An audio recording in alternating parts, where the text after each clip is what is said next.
Bien, bonjour mesdames et messieurs, bienvenue à ce 5e festival de société en transition. Nous sommes aujourd'hui accueillis par le maire de Sceaux, M. Philippe Laurent.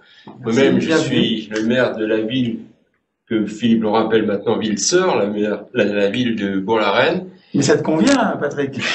Bon, alors.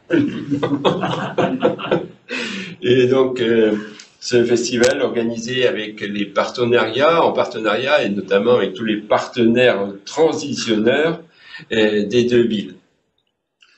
Vous le constatez, aujourd'hui, cette séance est complètement dématérialisée, mais on a tenu à la maintenir grâce au numérique. Nous pouvons donc effectivement procéder à cette table ronde. C'est la deuxième table ronde dans le cadre de ce festival. Hier, une première table ronde réunissait les jeunes de l'IUT de Sceaux et le réalisateur du film Douce France, Geoffrey Coenon. Aujourd'hui, nous allons nous situer en 2049 avec Karine Darty-Guépérou et Carlos Moreno. Bonjour. Bonjour à vous. Nous avions prévu également une balade à vélo hier pour justement découvrir les différents lieux de transition qui sont déjà actifs sur les villes. Malheureusement, l'époque ne nous permet pas. Le temps est mauvais et puis, vous savez, les règles de distanciation ne nous permettent pas non plus. Voilà, donc bienvenue. Et puis, donc, je donne la parole à Florence Presson, maire adjoint de Sceaux. Très bien. Et Anne aussi. Et Anne. Non, pour l'instant. Tu ne parles pas? Non, moi je parle pas. Pas tout de suite. Bien, bonjour à toutes et tous. Bienvenue à Bourg-la-Reine-Sceaux, ce samedi 6 février 2049. Nous sommes très heureux de recevoir Carlos et Karine Darty-Guépérou.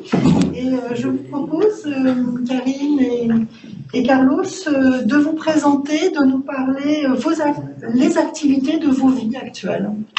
Alors, nous sommes en 2049, n'est-ce pas? Je suis toujours politologue, mais après avoir créé en fait mon école de prospective, j'ai été nommée ministre de la prospective.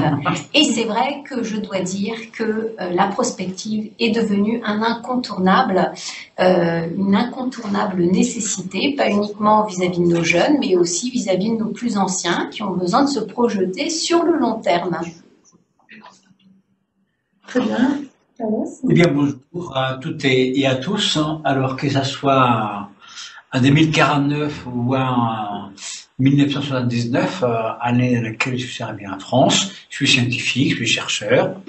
Donc, je serai toujours scientifique, je serai toujours chercheur. Sur des problématiques qui me passionnent, donc la ville, les territoires, les bien vivre, le climat et les transitions que nous avons toujours à faire, que ce soit en 79, en 2021 ou en 2049. Très bien, merci. Alors, finalement, nous l'avons échappé belle, parce que je crois qu'en 2020-2021, lorsque nous étions en pleine pandémie, je ne sais pas si vous vous souvenez de cette époque assez lointaine, nous sommes passés à très peu de choses, à une catastrophe finalement, à un avenir très peu séduisant, plutôt même très sombre. Et ça a été effectivement, si on reprend un petit peu ce qui s'est passé en 2020, cette première pandémie, 2021, peut-être élément déclencheur, tout d'abord en février 2021, l'État a été condamné pour préjudice écologique. C'était effectivement le premier grand procès climatique de France. Une mise en évidence que on a tous été à cette époque-là de bonne volonté, de se dire on a signé les accords de Paris, il faut effectivement revoir notre façon de faire, mais qu'on soit politique, qu'on soit famille, qu'on soit enfant à cette époque-là, je crois qu'il n'y a pas eu la prise de conscience de la façon radicalement différente dans laquelle nous devions vivre, continuer à faire un certain nombre de choses. Et puis, il y a eu aussi le travail qui a été réalisé par des jeunes d'une école.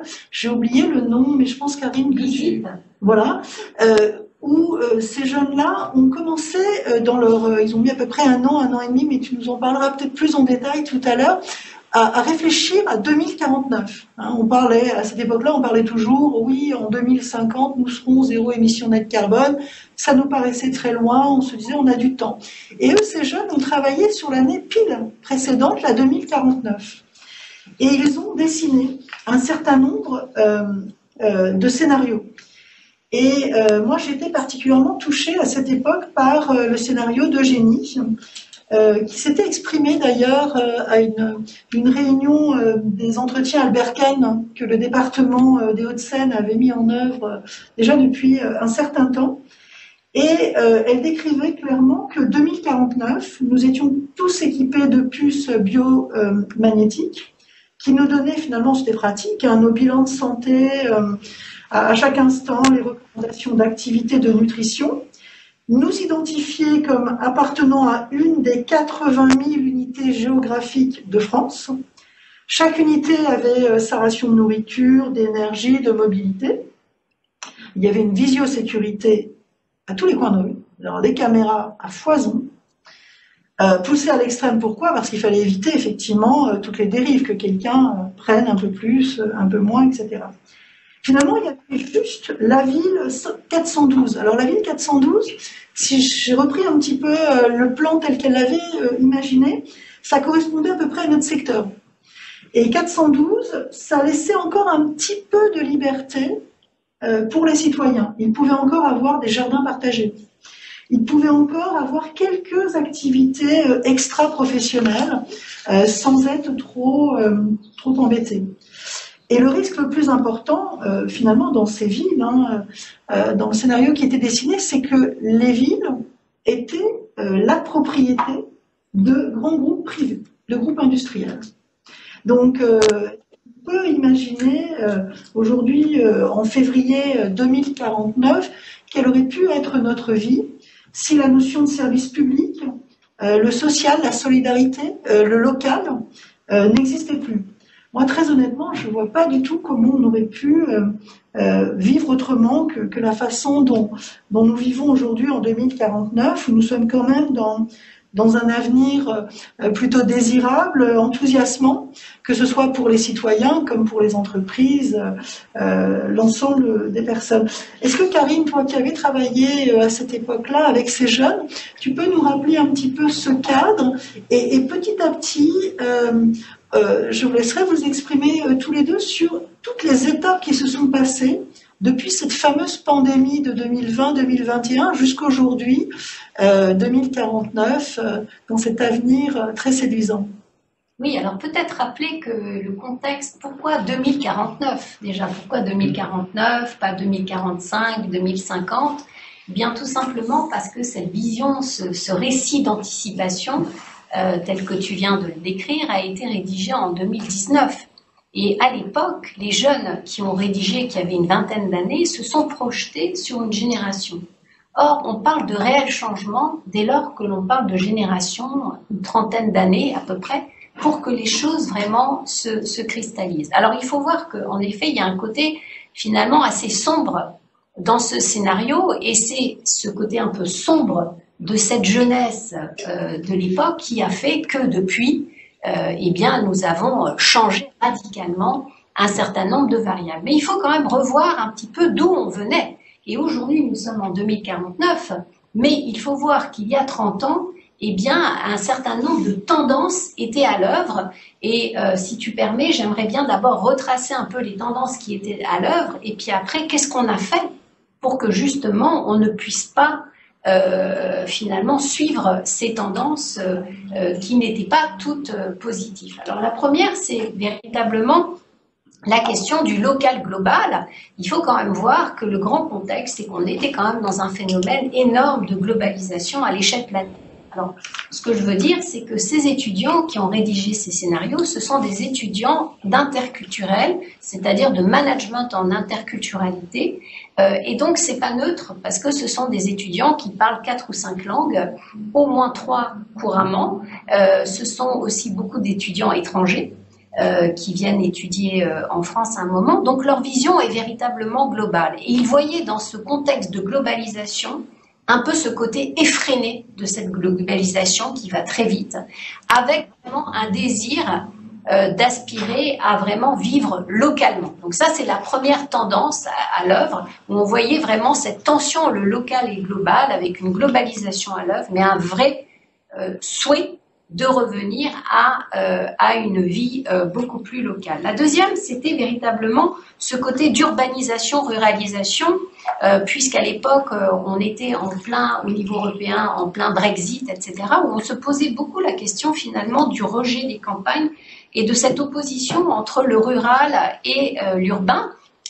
Et eux, finalement, s'étaient dit, on voit bien que ces grandes mégapoles, on attend une grande croissance de ces grandes mégapoles, mais on voyait bien qu'on arrivait un petit peu au mur et que cette taille finalement de ces grandes mégapoles posait problème, et surtout cette articulation entre le rural et l'urbain, et on voit bien qu'il y avait une tension et qu'elle était source de conflit. Il y avait eu bien sûr en France les Gilets jaunes, il y avait eu le Brexit qui oppose beaucoup aussi le rural à l'urbain, et donc, ils voyaient ça comme la nécessité, finalement, d'articuler beaucoup plus le rural et l'urbain. La troisième variable de l'époque, c'était qu'on était en pleine pandémie, c'était à peine le début de la crise du coronavirus, et donc une prise de conscience extrêmement forte de la nécessité de prendre soin de sa santé et de relier la dimension de santé avec l'importance de son corps, alors même que le développement technologique faisait qu'on pouvait être de plus en plus embarqué par des machines, le transhumanisme commençait à faire parler de lui, etc. Et la nécessité finalement de prendre conscience que la santé de nos corps, elle aussi, elle dépend directement de notre écologie. Et donc là, il y a véritablement une vraie variable qui a aujourd'hui agi en 2049. Heureusement, comme on va le voir tout à l'heure, les choses, heureusement, ont pris une nouvelle tournure. Mais c'était l'époque, et l'époque, on avait très peur finalement de vieillir tous beaucoup plus tard, c'est-à-dire de mourir beaucoup plus tard, mais en très mauvaise forme, avec des maladies civilisationnelles qui explosent, et avec une perspective pour les jeunes générations pas très enthousiasmante.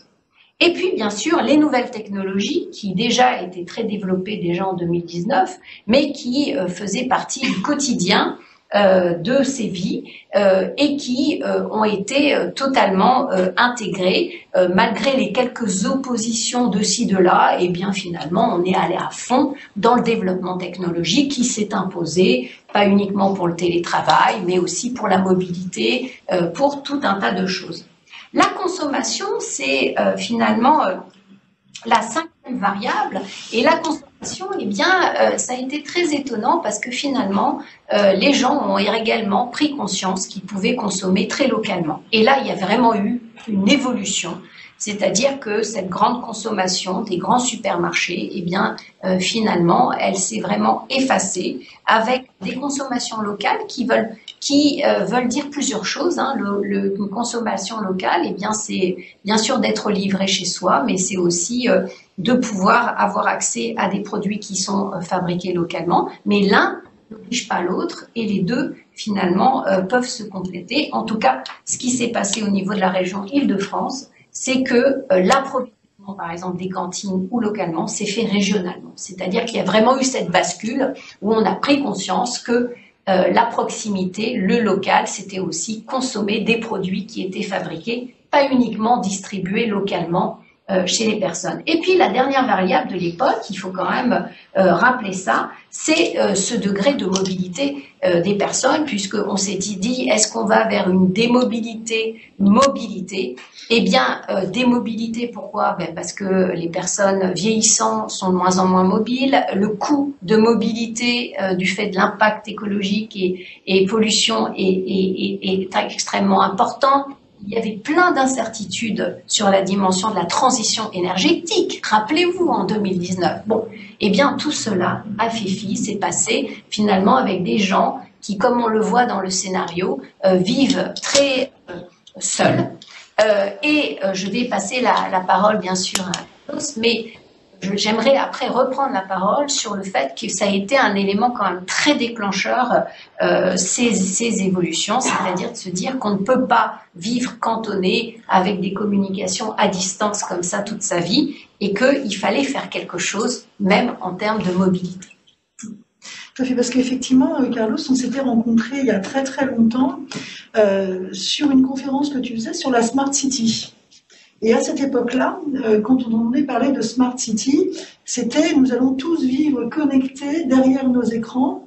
Et finalement, ça serait une déshumanisation totale. Donc il y avait beaucoup de personnes qui étaient vraiment contre cette idée-là. Et très vite, tu as introduit l'importance de l'humain.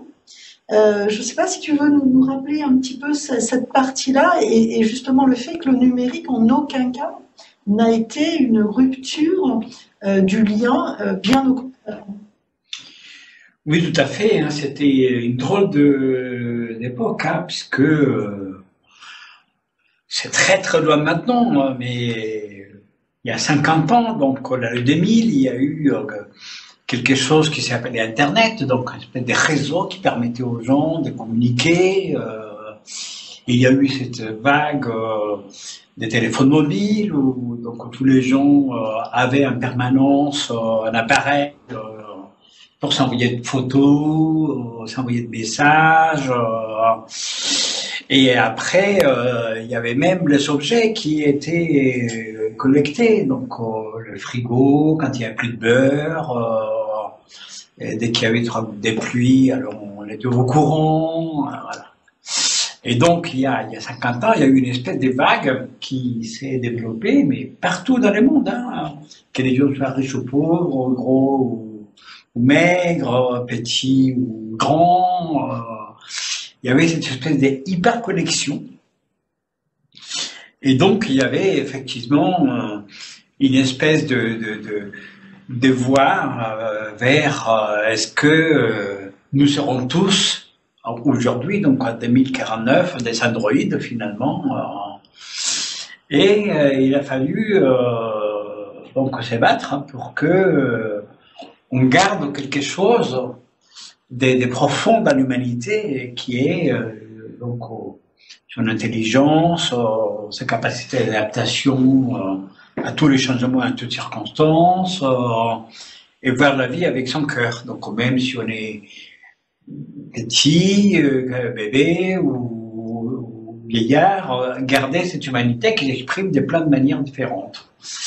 Et donc à cette époque-là, quand Internet est né, finalement, il y avait ces grands défis. Comment ferons-nous pour arriver à 2049 en gardant notre humanité? Et comment ferons-nous pour pouvoir dire bonjour à quelqu'un, quelle que soit sa langue, mais avec son cœur? Et c'est comme ça que il y avait finalement un tournant à prendre. Et je me souviens que en 2015, il y a eu la conférence de Paris où on disait, face à toutes les dépenses énergétiques, face à toutes les manières de consommer, il faut arriver à 2050 avec de la neutralité carbone. Donc c'est l'année prochaine. Et voilà, donc cette neutralité carbone, elle n'était possible que si on changeait nos modes de vie. Et pour changer nos modes de vie, il fallait fonctionner autrement. Donc il fallait être dans une sobriété énergétique, il fallait être dans beaucoup plus d'humanité, il fallait être également dans un mode de production et consommation qui obère pas nos ressources naturelles si fragiles.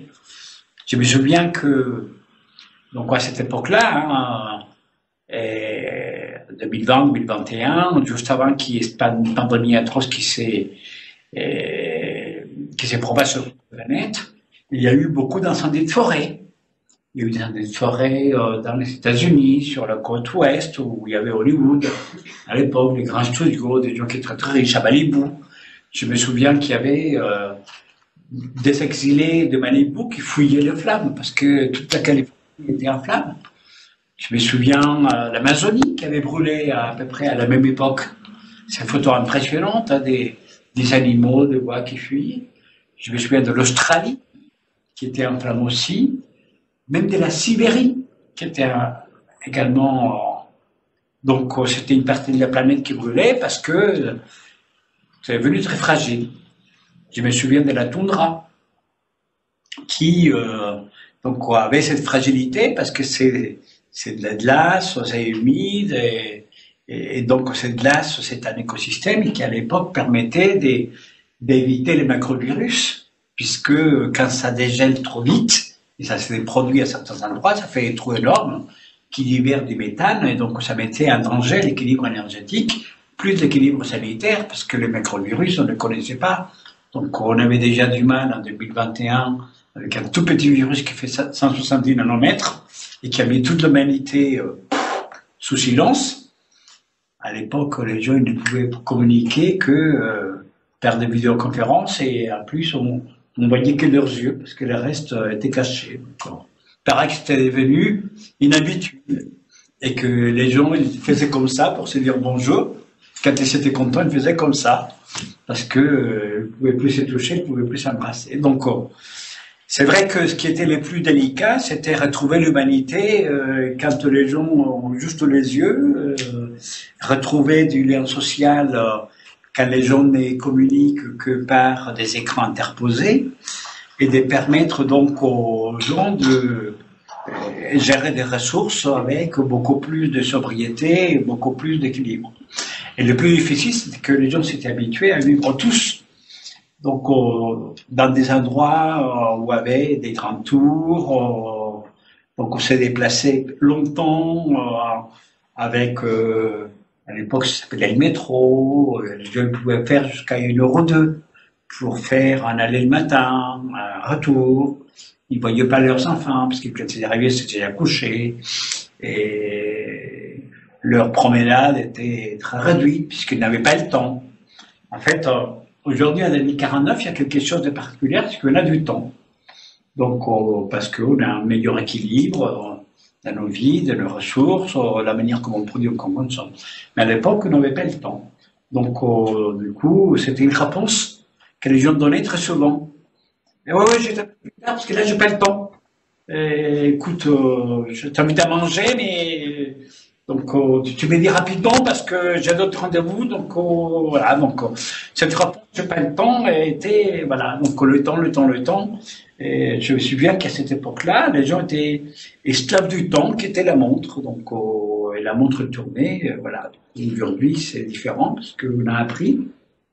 Donc à prendre le temps de vivre. On a appris à récupérer l'humanité, on a appris à savoir donc être socialement en bonne compagnie, donc avoir de la créativité, à cultiver l'esprit, cultiver certaines harmonies avec les autres, avec la nature. Mais on est passé pas loin du crash, hein, donc quand les récits qui nous remontent à cette époque-là étaient quand même extrêmement limites. Hein. On a l'impression que les gens ne se rendaient pas compte. Quand on y repense, nous, il y a très longtemps, on se souvient de ces feux, par exemple. Mais à cette époque-là, pile au moment où on le vivait, on avait le sentiment d'être une poignée à le voir. Qu'est-ce qui a pu aussi faire ce changement un petit peu de regard tu parlais, Karine, dans les écoles, dans les établissements, dans les écoles de prospective qui se sont développées. Comment, d'un seul coup, cette prise de conscience a pu se faire par les jeunes et par toute la population, finalement? C'est ce que Carlos disait, c'est que c'est vrai qu'en 2019, il faut quand même se remettre dans le contexte où on avait le temps de rien. On avait vraiment ce sentiment que tout ça s'accélérait, que la vie nous échappait. Et il y a eu vraiment ce changement radical qui a été de se dire on ne peut pas, justement, parce que les gens déprimaient comme des fous, les gens ne travaillaient plus, les étudiants ne travaillaient plus. On voyait en 2020-2021, les étudiants sont tous déprimés. Moi, j'étais des profs déjà à l'époque, tous déprimés devant leur ordinateur, les télétravailleurs déprimés, ceux qui perdaient leur job, etc. Il faut quand même voir le contexte de l'époque. Et donc là, il y a eu vraiment une forme de résistance de prise de conscience qu'on ne pouvait pas uniquement être sur le court terme, sur la réaction, et qu'il fallait un nouveau projet, une nouvelle vision, et surtout se projeter pour édifier finalement une autre société que celle qu'on était en train de vivre. Et donc, le changement a été radical, et cette notion de temps, puisque finalement les gens avaient moins de moyens, les gens étaient prêts à vivre de manière plus sobrement, ils se sont rendus compte à quel point le rapport au temps prenait de la richesse finalement, quelque part, c'était une véritable richesse d'être, richesse de développement. Et donc se sont développés de manière systématique finalement un rapport à la prospective qui avait eu beaucoup de mal, qui avait existé depuis un siècle, parce qu'on avait lancé la prospective au lendemain de la Seconde Guerre mondiale au XXe siècle, mais au XXIe siècle, finalement, on avait du mal à se projeter. Et on voyait bien que tous les projets écologiques,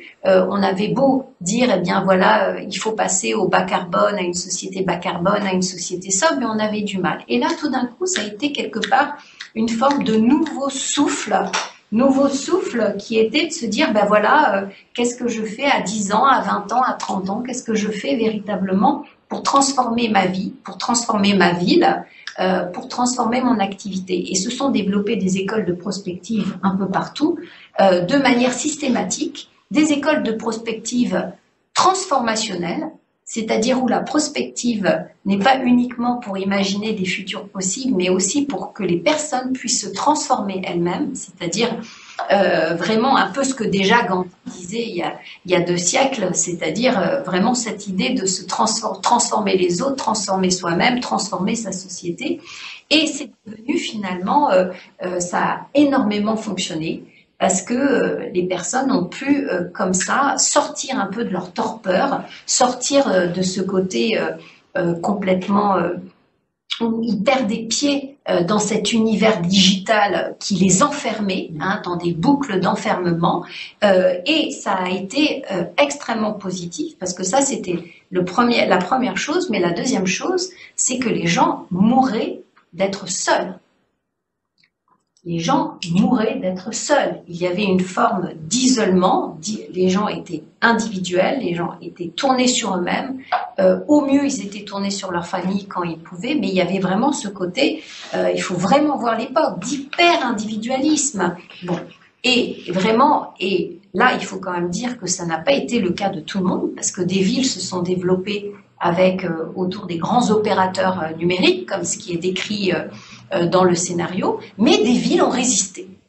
Et des villes ont résisté justement en mettant la contribution au cœur de leur projet de société, de politique. Et c'est pour ça qu'aujourd'hui, vous parliez de la ville 412, mais il y a d'autres villes, il y a des villes qui règnent sur des bases de valeurs où en effet Google Town est une des villes les plus attractives. Il y a aussi Wuhan Town, qui est une des villes les plus attractives. Amazon Town, qui est une des villes les plus attractives. Mais on voit que des villes ont résisté avec leur propre rapport au temps et surtout avec une contribution individuelle, c'est-à-dire finalement avec 2 sociétés qui marchent en parallèle, des sociétés où le collectif peut encore exister.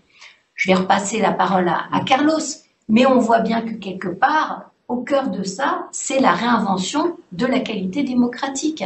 C'est finalement qu'est-ce qui nous unit, comment on a fait pour finalement arriver à motiver cette jeunesse qui était encore une fois complètement désespérée à l'époque. Je pense que c'est aussi le moment où ces villes qui ne sont pas devenues les villes que tu citais tout à l'heure, sur lesquelles il y a eu beaucoup plus de sens, c'était aussi des villes qui ont choisi de se construire ou se reconstruire autrement.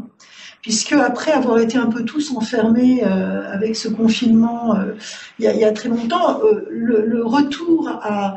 D'ailleurs, cette notion de retour à une vie normale, c'est des mots qu'on a entendus au tout démarrage, et ensuite, on a entendu parler d'une vie finalement avec des projets, avec une autre façon de voir les logements, les habitations. Je me souviens que tu étais intervenu à une conférence à Sceaux et à Bourg-la-Reine où tu avais échangé sur les lieux, l'usage des lieux et la façon dont on pouvait finalement recréer du lien aussi par une nouvelle façon d'habiter l'espace. Absolument, et je pense que on a entamé effectivement ces processus de transformation par rapport à qui nous étions et par rapport à notre environnement le plus proche, parce qu'on a commencé à prendre conscience que il y a la ville avec les infrastructures qu'on connaît, mais que par-dessus il y a la cité. Il y a eu un long travail de compréhension jusqu'à pouvoir vivre autrement que la cité, en fait, il fallait remonter même à beaucoup plus loin. Il y a certains qui ont oublié, donc il y avait un philosophe très très ancien, donc chez les Grecs, Aristote, qui avait parlé des polices. Donc police était, il disait, toutes ces personnes, hommes et femmes, qui se retrouvent dans un territoire pour partager une manière de vivre. Et il disait, l'homme est un animal police, donc police dans le sens de partager des règles qui nous permettent de vivre autour de certains idéaux et qui vont façonner nos modes de vie quotidiens.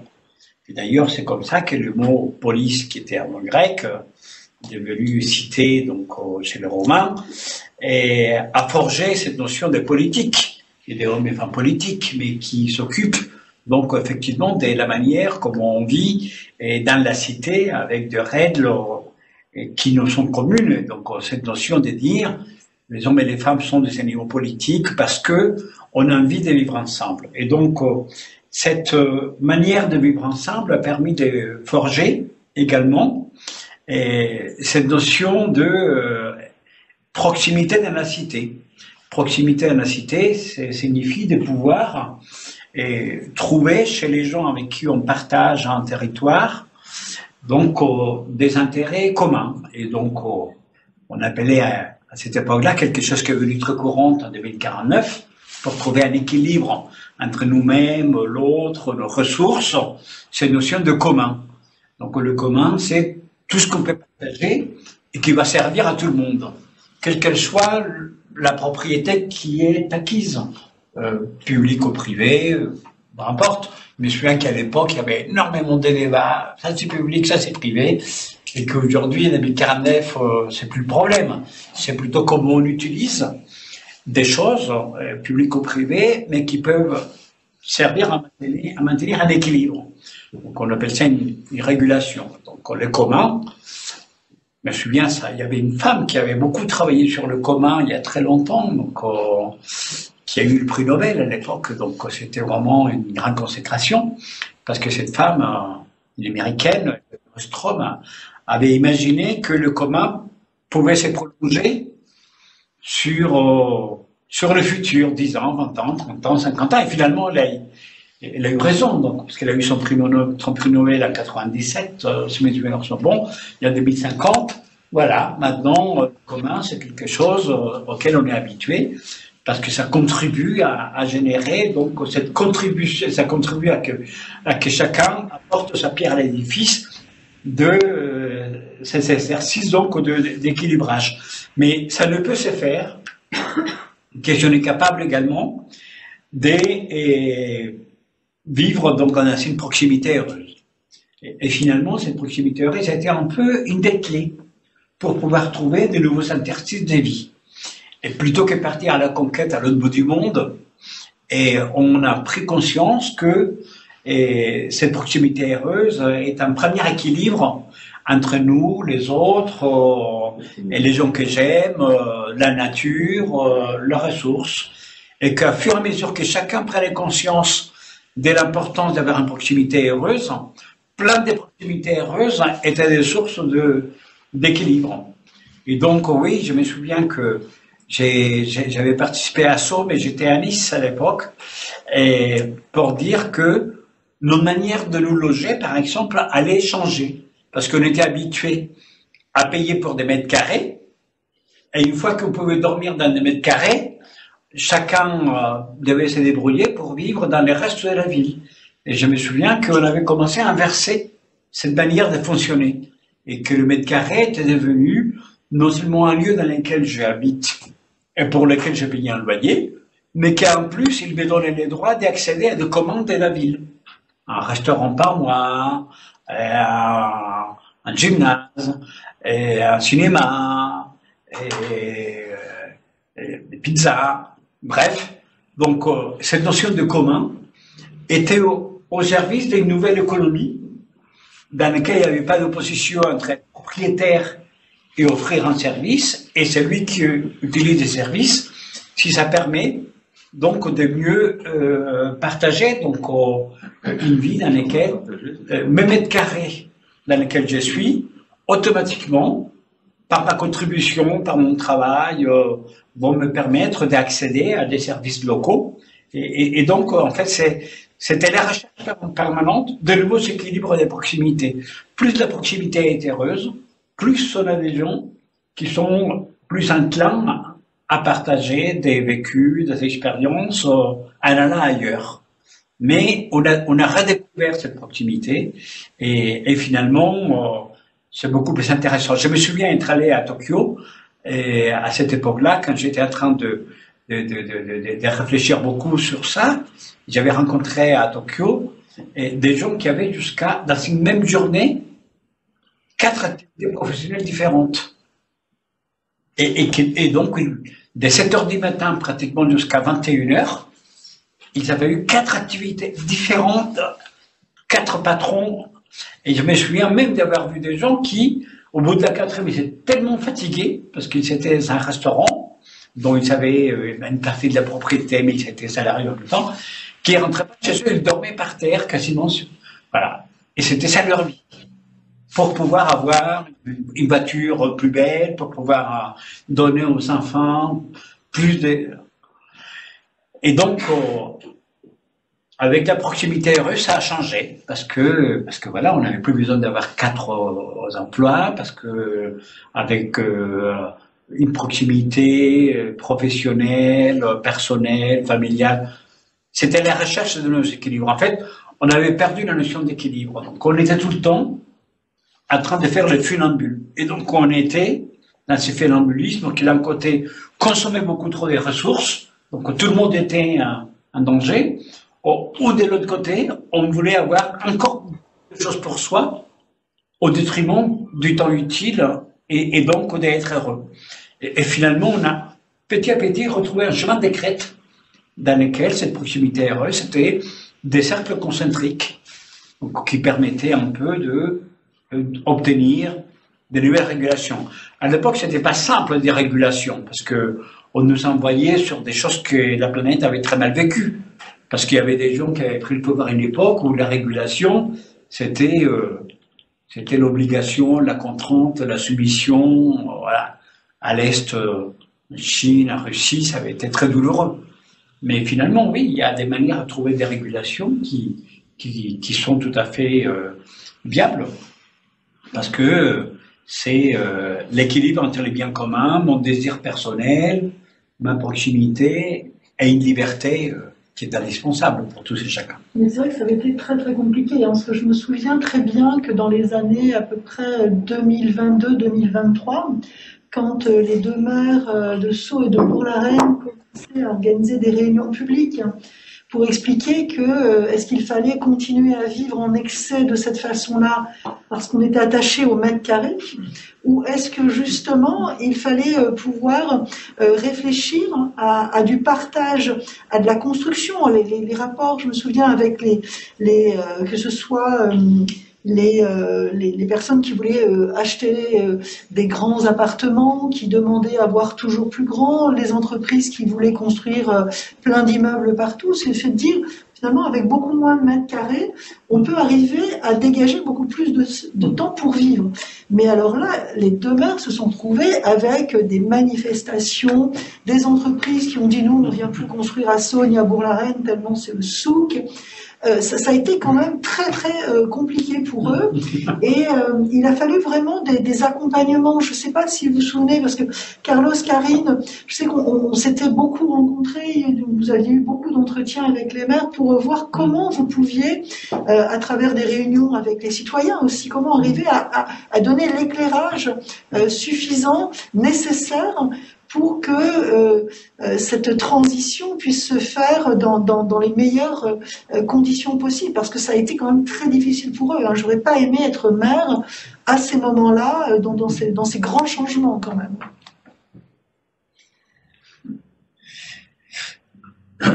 Moi, par rapport au maire, je me souviens que c'était des lourdes responsabilités, parce que d'autant plus que dans ces pays et dans ces communes, on avait des gens qui n'étaient jamais contents. Donc, d'une part,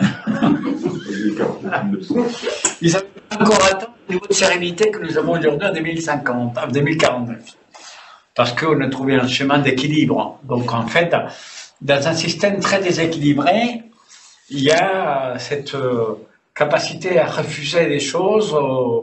Donc, quand il y a eu la pandémie, donc il y avait des gens qui ont donné des masques qui ne voulaient pas de masques, et si après on le disait que il fallait rester chez soi, mais pourquoi tu veux rester chez moi?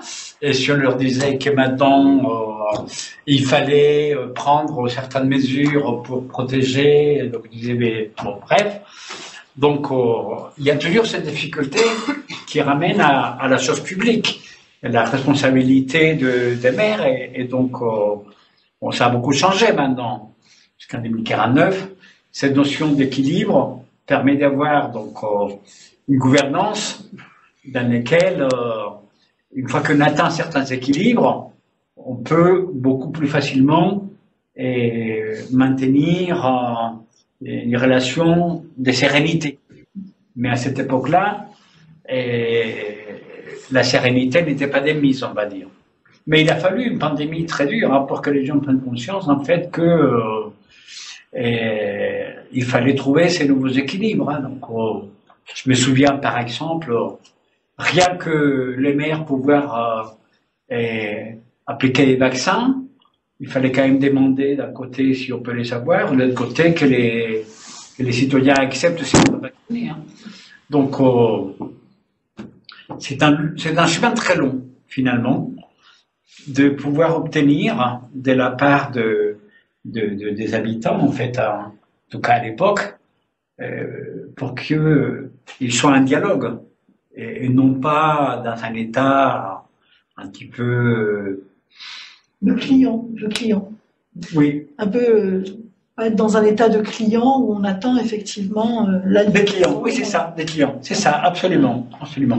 Et je pense que ça a été un des défis les plus importants, mais qui ramène toujours pour moi cette notion d'équilibre. Donc, en fait, nous sommes aujourd'hui dans ces situations où la recherche, maintenir les équilibres est essentiel. Et à cette époque-là, c'était extrêmement difficile. Et donc, le responsable politique à l'époque, je pense que c'était assez courageux aussi de pouvoir naviguer dans un univers qui n'est pas facile.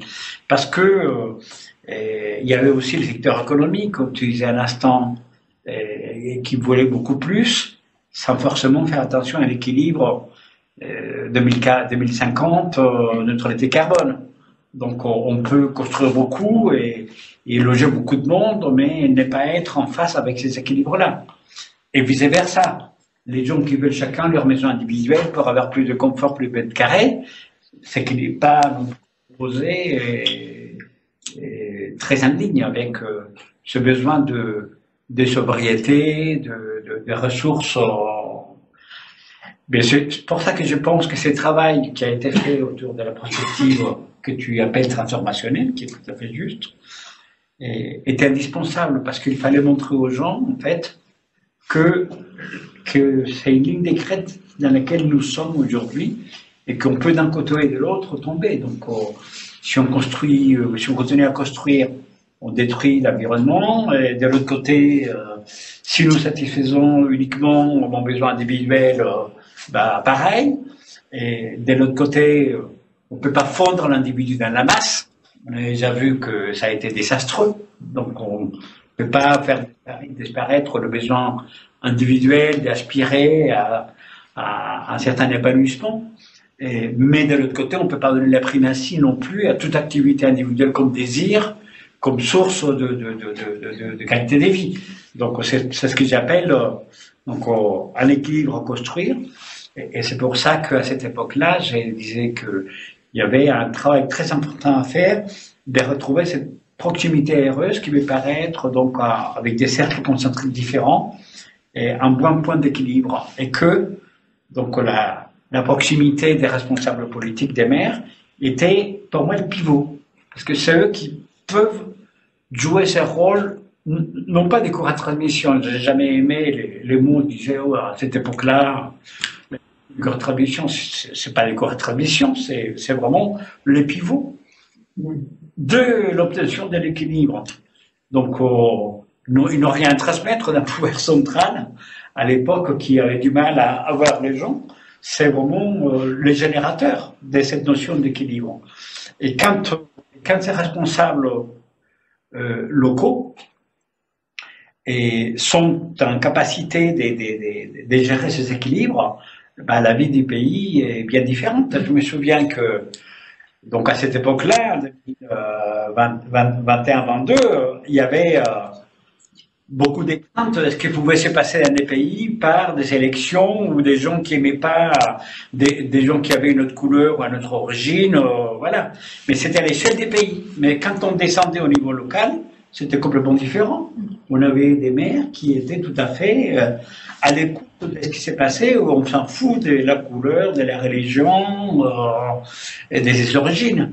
Mais dès qu'on votait à l'époque en démocratie au niveau de tout le pays, bah, c'était atroce, hein, parce que très vite on avait des gens qui étaient très hauts en pratiquant un discours d'exclusion parce que ils s'appelaient Mouloud ou même Carlos ou Pedro ou Natacha. Mais heureusement qu'ils étaient là, parce que sans eux, ces équilibres ne seraient pas acquis aujourd'hui en 2050, on n'aura pas traversé avec sérénité. Oui, en fait, ce qu'il faut dire, c'est que à l'échelle globale, il y a eu finalement un changement radical sur la capacité d'attractivité territoriale. Exactement. C'est-à-dire qu'il faut voir que certaines personnes ont fait le choix d'accepter de continuer à être géolocalisées, avoir son job, avoir son confort, avoir ses services numériques, avoir tout à disposition. C'est le choix de beaucoup sur la planète qui ont fait ce choix et qui ont fait le choix finalement d'abandonner une partie de leur liberté à des fins de confort, de matérialisme et accepter d'être géolocalisé, etc. Voire même d'avoir une puce et même d'être embarqué pour pouvoir effectuer des tâches et avoir un salaire. Et on le voit. Mais on voit aussi qu'une partie de l'humanité a fait le choix d'une autre vie. Et c'est ça qui est intéressant, c'est qu'en fait, ce qu'on a vu, c'est qu'en 30 ans, ce changement de génération, avec aussi des projets de ville qui proposaient un projet citoyen, réellement citoyen. Et ce qui a transformé, c'est que les gens ont pris conscience que leur responsabilité individuelle était liée à la responsabilité collective. Et là, en fait, c'est comme si un fossé s'était créé entre ceux qui, finalement, abandonnaient toute prérogative de leur action. Donc, on était vraiment dans un nouveau dessin politique, finalement. Et d'autres qui, au contraire, ont souhaité vraiment prendre leurs responsabilités, participer. Parce que dans cette ville des communs que tu dessines, eh bien, les gens n'étaient pas passifs.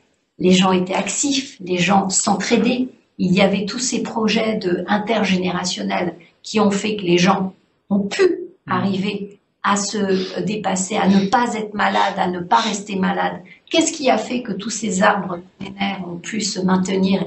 Eh bien, parce que la prise de conscience de biodiversité, elle était là. Tout le monde avait ses jardins sur les toits, tout le monde passait à bicyclette. En fait, tout ça était normal. Donc, finalement, je pense que il faut quand même dire que malgré cette tension, il y a eu un peu comme des îlots. Et cette ville 412 fait partie de ces îlots de prise de responsabilité. Alors justement, là, j'ai une question de quelqu'un qui a capté un petit peu notre émission là et qui habite dans Amazon Tour, génération 5, et qui me dit mais comment pouvez-vous vivre aujourd'hui sans centres commerciaux? Parce qu'effectivement, c'est vrai qu'on n'a pas du tout de centres commerciaux ici. Donc, je ne sais pas qui peut lui répondre à cette question très très concrète, puisqu'effectivement, ce n'est pas le cas dans l'espace où nous sommes. Centres commerciaux, c'est vrai qu'on a même oublié ce que c'était un saut dans cette ancienne, enfin dans cette autre ville, où d'autres priorités ont été données, je pense. Alors moi, je me souviens que à cette époque-là, j'avais rencontré un monsieur, et j'étais jeune, et donc c'était un monsieur qui déjà avait un certain âge, et son nom c'était Mullier, et donc c'était une grande famille, c'était la famille Mullier. Et ce monsieur, donc il était un des grands propriétaires au monde dans des grands centres commerciaux. Et j'avais sympathisé avec un membre de sa famille, donc c'était un neveu. Et donc avec ses neveux, et j'avais passé beaucoup de temps. Donc je me souviens, j'avais passé quasiment 17 mois à discuter avec lui. Et donc moi je lui avais dit, tu sais, ces centres commerciaux, je ne sais pas si ça va arriver à exister parce que ça pose beaucoup de problèmes, toute cette espèce de lieux très minéraux dans lesquels il y a énormément d'objets inutiles avec plein de gens qui se déplacent loin et qui du coup tuent la vie. Et donc au départ il ne me croyait pas trop, mais finalement il s'est emballé. Et donc, voilà, c'est monsieur, en 2021, en février 2021, et il a dit à Mullier, on va créer une nouvelle manière de faire nos courses. Et donc, cette société s'est appelée une conférence de presse les 3 février 2021. Il a annoncé que ça allait changer et que ça allait s'appeler NOOD, qui est donc l'acronyme, fait l'abrégé des neighborhood, donc de voisinage. Et donc NOOD a été créé en 2021. Donc le 3 février, avec un projet à 10 ans pour transformer tous les centres commerciaux, en tout cas qui appartenaient à cette famille, donc qui a plein de noms différents, Auchan, etc., et le convertir dans des lieux dans lesquels petit à petit, ça serait plus des centres commerciaux, mais ça serait des lieux de proximité, des lieux de vie. Et donc, ils ont commencé à disparaître. À la place des centres commerciaux, ça devenait des lieux avec des appartements, avec des centres culturels, des centres de santé, des ateliers d'apprentissage, etc. Et voilà qu'on petit à petit les centres commerciaux ont disparu, et que maintenant en 2049, on ne sait même pas ce que c'était.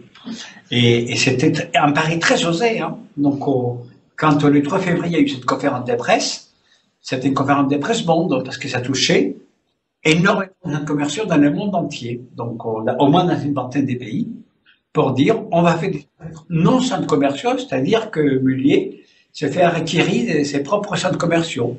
Il a dit ça va plus s'appeler centres commerciaux est-il marque, parce qu'ils avaient plein de marques différentes, hein, pour les bricolages, pour les courses, pour les sports, etc. Et voilà, donc c'est comme ça que l'histoire a commencé, parce que ça fait tache d'huile, et on a vu apparaître plein de nouvelles entités, un peu partout, voilà. Et donc je me souviens que quand il a fait sa conférence de presse, donc le neveu de Mullier, Antoine, il a dit voilà, donc NOOD, ça va être donc une nouvelle manière de vivre avec non plus des centres commerciaux, mais des villes des quarts d'heure. Voilà, donc c'est comme ça que voilà, c'est ça qui est dans la communiqué de presse le 3 février 2021. Et Au niveau mondial. Et ce qu'il faut dire aussi, c'est que déjà à l'époque, il faut quand même pas oublier que le premier, par exemple, quelque part, le premier site e-commerce de vêtements, par exemple, c'était Vinted. Et déjà à l'époque, Le Bon Coin, c'était le premier site d'échange. Donc en fait, tout ça, en fait, c'est à exposer quelque part.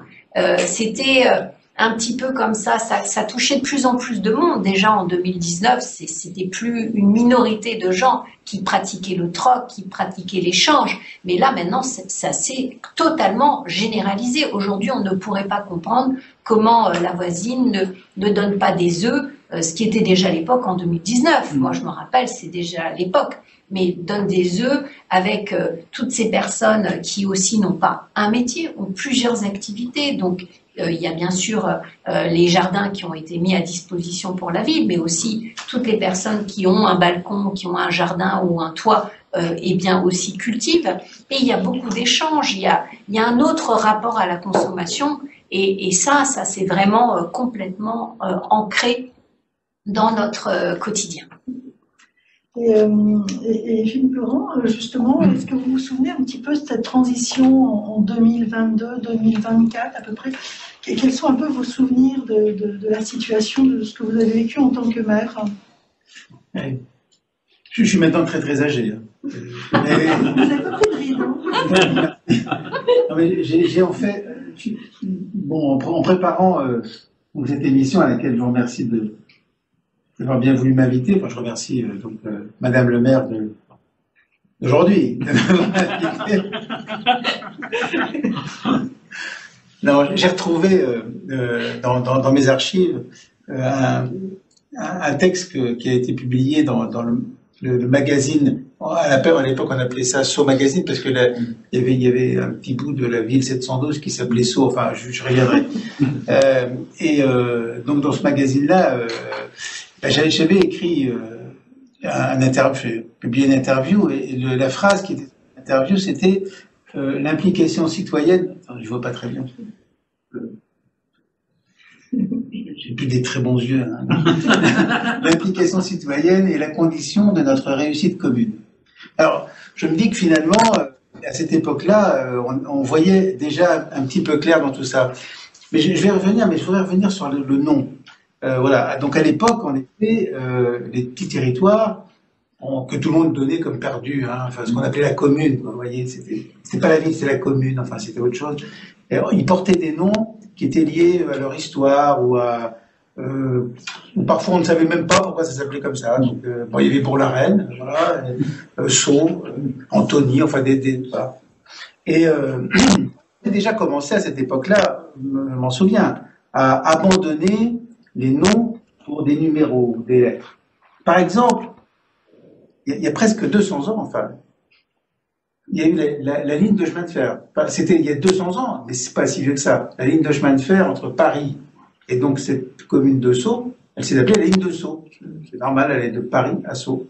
Et puis, dans les années 1970, tout ça a changé et on l'a appelée la ligne B du RER. C'était plus technique. Mais on avait fait disparaître déjà, à cette époque-là, hein, déjà en 1970, on avait déjà fait disparaître le nom. Bon. Et donc maintenant, on a des numéros dans les villes. Mais, comme vous l'avez dit, il y a en effet des groupes et des territoires qui ont pu résister, même avec des numéros. Et dans les années 2021, 2022, 2023, il y a eu un grand débat sur l'organisation, en fait, comment il fallait organiser le pays sur le plan institutionnel. Et en fait, il y a eu une sorte de redécouverte de la commune à travers l'application citoyenne et à travers les associations. C'est-à-dire que la démocratie représentative à l'échelle de la commune a continué à vivre en étant renforcée par sa capacité à organiser une démocratie participative. Et ça s'est fait au niveau des communes parce que c'est plus simple, c'est plus petit, les gens se connaissent mieux, voilà, on peut mieux expliquer les enjeux, faire des rencontres à quelques dizaines, alors que au niveau national, c'est évidemment extrêmement difficile parce que ça passe forcément par le numérique, ça passait forcément par le numérique et que ça pouvait être quand même un peu, faut bien le dire, un peu manipulé. Donc, le fait que les gens sur un petit territoire, sur une petite communauté de quelques milliers de personnes puissent se rencontrer physiquement, éviter la manipulation numérique. Et c'est pour ça que les communes, finalement, cette idée de commune, elle est restée quand même si administrativement, ça s'appelle plus comme ça, ou même si ça marche plus comme ça, elle est quand même restée. Et aujourd'hui, en 2049, s'organise une vraie résistance pour revenir donc au fait communal. Voilà, c'est pour ça, ça explique que les manifestations actuelles que nous voyons un peu partout sur rendez-nous les communes, rendez-nous voilà. Voilà, 2049, on manifestera pour rendre les communes. Extra. Mais justement, vous aviez, Philippe et Patrick, été assez novateurs dans la démarche un petit peu à un moment donné de la rénovation d'un des immeubles qui faisait partie de la... je ne sais plus comment on appelait ça, SEM, mais ça n'existe plus, ça. Mais cette nouvelle reconfiguration un petit peu d'immeuble avait fait un petit peu de bruit à l'époque. Vous aviez imaginé effectivement un lieu beaucoup plus avec, je crois, j'ai plus vraiment en tête, mais il y avait des espaces un peu communs pour l'ensemble des personnes qui habitaient. Au-dessus, c'était des logements plus petits. Ça avait un peu chamboulé les choses quand même. On avait imaginé une modularité en fait, capable de s'adapter aux besoins de chaque foyer ou personne, à la fois dans l'immeuble et à la fois autour de l'immeuble, en fonction des capacités, des souhaits, des envies, du temps disponible, etc. Les gens pouvaient habiter et s'investir différemment. Je pense qu'en la matière, puisque moi à l'époque j'étais maire adjoint à la ville durable, on avait vraiment innové. Mais on avait préparé ça très longtemps à l'avance via une conférence citoyenne à laquelle on avait convié absolument tous les habitants de la ville qui déjà souhaitaient s'impliquer. Très bien. Merci beaucoup. Je ne sais pas s'il y a d'autres questions. Le chat n'est pas ouvert facilement pour tous les participants en fonction des liens de connexion. Donc, je vous rappelle, vous pouvez envoyer un SMS avec peut-être questions ou des sujets que vous souhaiteriez évoquer.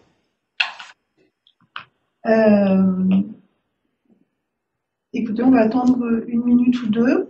Et puis, je ne sais pas si vous avez un souvenir de ces années assez éloignées, mais qui pour vous a peut-être été un élément déclencheur dans votre entourage, dans votre vie professionnelle à l'époque. Je ne sais pas si vous avez un souvenir de ces années passées et d'une porte qui s'est ouverte ou d'un point, un vrai changement qui a pu se faire.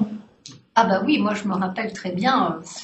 en tant que maintenant à présent responsable de la prospective, ça paraît complètement naturel, mais il faut voir qu'à l'époque, ce qui a vraiment été un élément déclencheur, quand plus personne, quand les jeunes n'avaient pas de boulot, ne pouvaient pas trouver leur stage, ne pouvaient pas travailler du fait de, rappelez-vous, cette fameuse pandémie qui a quand même duré quelques années, voilà, par la suite, eh bien, il y a eu un phénomène d'entraide intergénérationnelle. Et ça a été l'élément déclencheur, c'est-à-dire que tout le monde, les jeunes, les anciens, ça a été vraiment l'élément déclencheur qui a fait que, voilà, ils sont entrés dans une transformation avec un objectif beaucoup plus long terme et ils ont, à travers des expérimentations, parce qu'il faut voir qu'à l'époque, c'était radicalement nouveau, c'était vraiment de l'innovation, c'était des expérimentations à l'échelle des communes, à l'échelle des villes, et bien des quartiers, et bien pour justement trouver une possibilité de contribuer, mais aussi de vivre de sa contribution au niveau du plus local, de cette proximité heureuse, comme l'appelle Carlos. Eh ben, j'ai un souvenir personnel, parce qu'en fait, quand j'étais jeune, donc bien longtemps, en 2049, donc c'était dans les années 2000, donc j'avais habité à la dernière rue d'une autre commune qui s'appelait Bagneux à l'époque, et elle donnait donc juste devant l'église de Fontaine-Heureuse, et en face c'était Sceaux, donc c'était vraiment l'intersection. Donc la rue où j'habitais c'était le Général Sarrail, donc la dernière de Bagneux, l'église de Fontaine-Rose et les Gémeaux. Donc il y avait un cinéma et il y avait tous les ans un festival de jazz qui s'appelait So What. Et donc j'ai toujours navigué dans cet univers-là parce qu'à l'époque donc j'étais professeur, j'étais étudiant et ensuite professeur à Cachan qui était de l'autre côté de la Grande Avenue. Et donc j'allais souvent en patin à roulette, donc donner mes cours à Cachan. Et j'avais découvert cette proximité. Donc, mon enfant allait au conservatoire de Bourg-la-Reine. Moi, j'allais souvent sur Watt. Il y avait des amis qui habitaient à Fontenay. Et pourtant, ma commune, c'était Bagneux, où il y avait... Donc, j'avais appris à naviguer dans cette espèce de proximité, où à quelques kilomètres, en fait, on avait plein de choses différentes. Et j'avais trouvé ça intéressant de voir que dans cette proximité, on pouvait avoir plein de choses et sans être obligé d'être toujours sur une heure de voyage pour aller jusqu'à un certain endroit.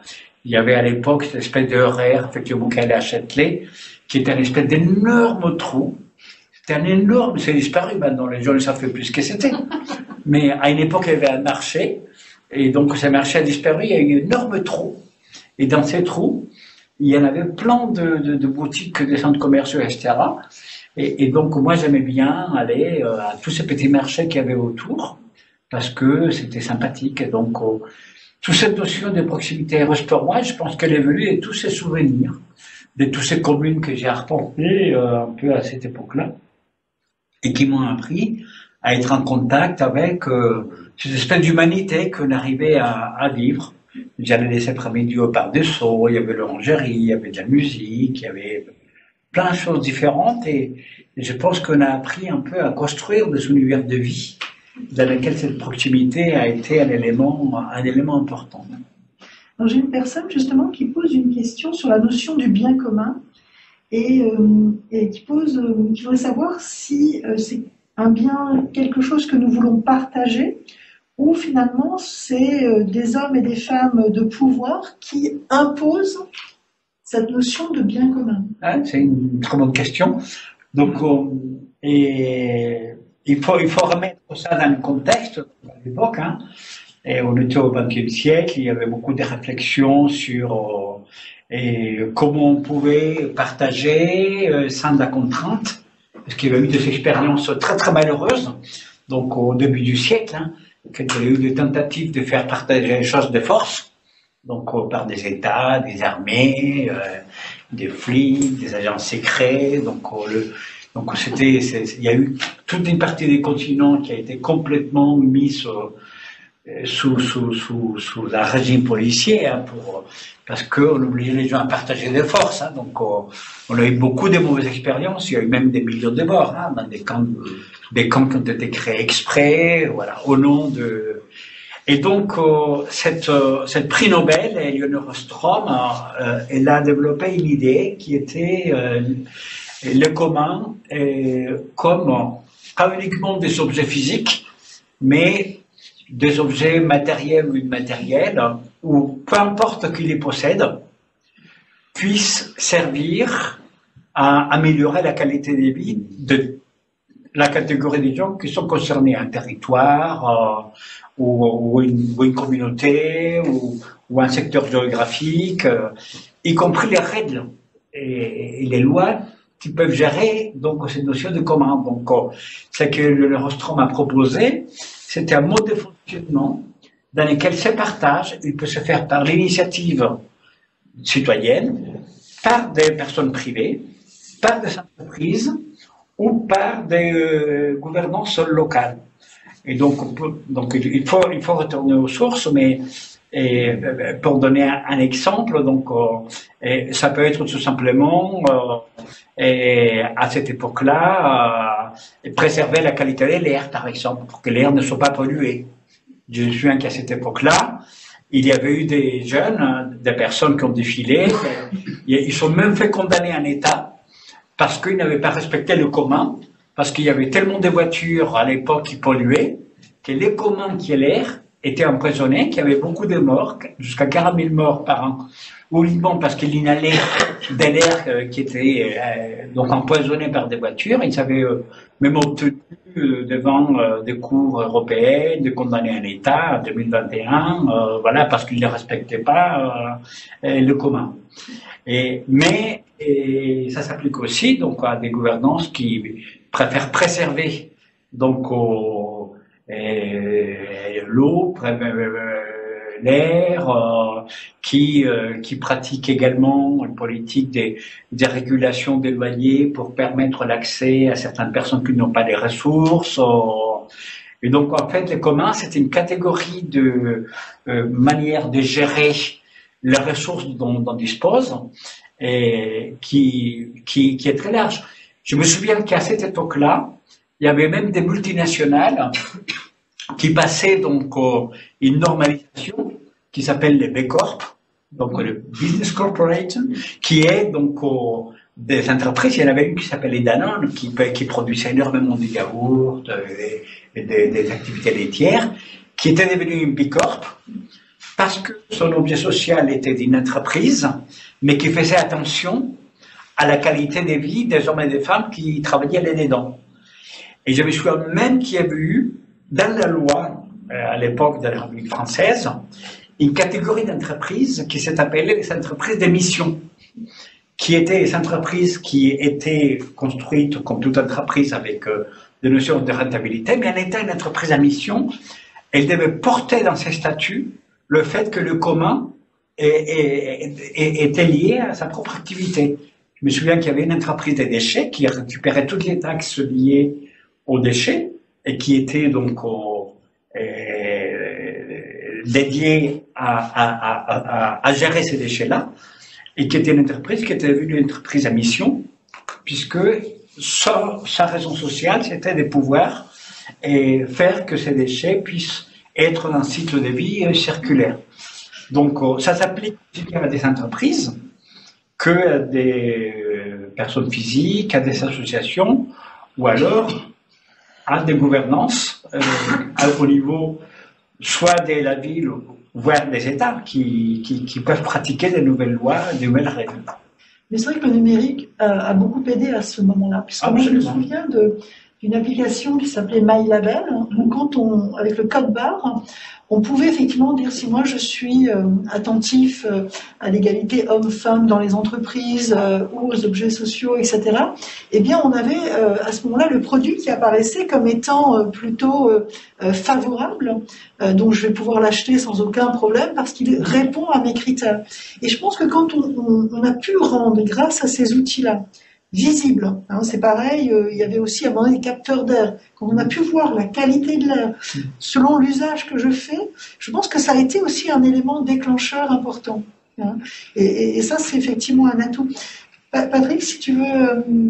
Non, je voudrais simplement dire que là, en 2049, ce qui est vraiment différent par rapport à 2020, c'est cette notion de commun ou de common. Hein. Et on voyait des prémices en 2019, vous l'avez dit avec Intel, on l'a dit avec les jardins partagés, ce qu'on ne pouvait pas imaginer avant. Et aussi dans la recherche. Mais vous avez parlé d'Internet qui est apparu dans les années 2000, peut-être un peu avant, mais très vite les chercheurs se sont rendus compte que avec l'open data, on pouvait avoir accès à l'ensemble des données du monde. Mais on a attendu 2030 pour y arriver, parce que on avait encore un frein qui était cette notion de propriété, qui a beaucoup évolué. Parce que l'open data, à ce moment-là, ça fonctionnait pas, parce que est-ce que ça appartient à ce pays-là, est-ce que ça appartient à l'université, est-ce que ça appartient à l'individu? Et donc c'est quand on a effectivement transcendé cette notion, une autre notion de propriété, que effectivement, je pense qu'il y a eu le déclic pour arriver à cette société aujourd'hui qui est différente et qu'on apprécie tous, cette société du commun. Absolument. Alors, il y a une dernière question que je prends et après on sera obligé de s'arrêter. Quelqu'un qui pose la question, est-ce que le lien social en 2049 est si différent du lien social qui existait dans les villes en 2020, 22, 23 par exemple? Est-ce qu'il y a une vraie différence dans ce lien social entre les personnes? Oui, il y a une grande différence, c'est que finalement, à l'époque, en 2020, eh bien, il y avait des personnes qui étaient très individualistes, très tournées sur elles-mêmes, et d'autres qui étaient très investies dans des associations, mais c'était ou l'un ou l'autre, en fait. On avait vraiment des populations qui étaient finalement, et ce qui a vraiment permis cette transformation dont je parlais tout à l'heure, en fait, elle s'est réalisée parce qu'il y a eu justement une rencontre entre l'émancipation individuelle et l'interdépendance collective. Et à l'époque, déjà, on sentait que on voulait réinventer notre relation aux autres, mais on avait du mal, on n'était pas dans l'empathie, on était très tourné sur nous-mêmes. Il faut dire qu'on héritait d'il y a 30 ans, 40 ans, d'hyper-individualisme. Alors donc oui, là, ce qui a vraiment changé 30 ans après, en 2049, c'est qu'on a pu allier finalement notre souhait de pouvoir se développer, s'émanciper individuellement, mais tout en interagissant beaucoup mieux avec l'autre. Et pourquoi? Parce que finalement, cette dynamique d'intergénération, cette dynamique finalement d'accueil aussi des étrangers, parce que je le disais tout à l'heure, en fait, il y a eu quand même une implosion au niveau de la planète. Des gens ont bougé, ont migré pour aller vivre dans ces communes, pour aller vivre dans ces lieux où ils pensaient qu'il y avait un autre projet de société démocratique. Ça a été le choix de la démocratie. Et donc, par ce choix, ça a été une nouvelle forme d'interdépendance basée sur l'empathie. Et ça n'existait pas en 2020. Et maintenant, c'est très naturel. Et c'est parce qu'il y a cette empathie que finalement, la commune vit et que cette qualité démocratique s'est réinventée. Oui, juste pour finir sur ces sujets-là, je pense que en 2049, on a réussi à trouver ce à quoi j'ai fait toujours beaucoup d'attention dans mes propos, c'est cette notion d'équilibre. Et on a réussi à équilibrer donc trois choses qui sont liées. Donc, je parlais du temps, qui était le temps qu'on dédie à la production pour contribuer à créer une richesse collective, parce qu'il est indispensable donc au travers des activités. Mais il y a aussi donc ce temps de créativité, donc dans lequel on est capable de cultiver donc l'intellect et d'offrir de l'innovation. Et également il y a l'équilibre avec le temps personnel, qui est le temps de l'intimité familiale, le temps également de l'intimité spirituelle, parce que il faut aussi réfléchir par rapport à l'esprit et les cosmos, quelles que soient ses croyances, ou peu importe, c'est important d'avoir cette facette aussi. Et donc le lien social en 2049 est intéressant, on a réussi à concilier ces trois choses-là. Il faut s'en souvenir que les mêmes Grecs dont j'ai parlé tout à l'heure, quand j'ai parlé d'Aristote et l'animal politique Polis, les mêmes Grecs, ils savaient à l'époque, donc des temps très très très anciens, donc on est en train de parler beaucoup de siècles en arrière, ils savaient trois temps. Donc ils savaient les temps chronos, les temps de la production, ils savaient les temps de l'innovation qui permettaient de créer de nouvelles choses qui étaient les kairos, et ils savaient les temps de l'immanence, de la spiritualité, du cosmos, de la cosmogonie. Donc on est à Lyon. Et je pense que le lien social est vraiment un lien social fort en 2049 parce qu'on arrive à concilier ces trois temps. Le temps du calendrier dans lequel on est capable de produire socialement, le temps de la créativité où on est capable d'innover de plein de manières différentes, et le temps de la spiritualité où on se pose des vraies questions parce que nous sommes là que pour une période, même si en 2049 on vit plus longtemps, et nous sommes quand même dans la permanence. La permanence, ça veut dire que nous sommes mortels, que nous sommes fragiles, et qu'il n'y a pas grand-chose au Sophie pour qu'on ne soit plus là. Donc, soit personnellement, soit collectivement. on le voit. Et donc, qu'on a une permanence à gérer ces équilibres. Dès que ces équilibres disparaissent, nous, on disparaît, soit collectivement, soit socialement, soit personnellement. Et donc, le lien social maintenant, en 2049, il est sympathique parce qu'on réussit à créer ce triple équilibre qui se reflète avec les triples équilibres également de nos activités, écologie, donc pour que nos ressources soient également donc toujours à un correct état, économique pour qu'on puisse produire une richesse qui est partagée, et voilà, parce que c'est indispensable pour acquérir un certain niveau de vie, et social parce que chacun de nous doit également donc prendre conscience de l'autre, de nos fragilités. Je vais laisser la parole à Anne. Un grand merci à vous. Oui, un grand merci. Simplement pour vous rappeler qu'il reste 4 films à voir, 2 aujourd'hui et 2 demain.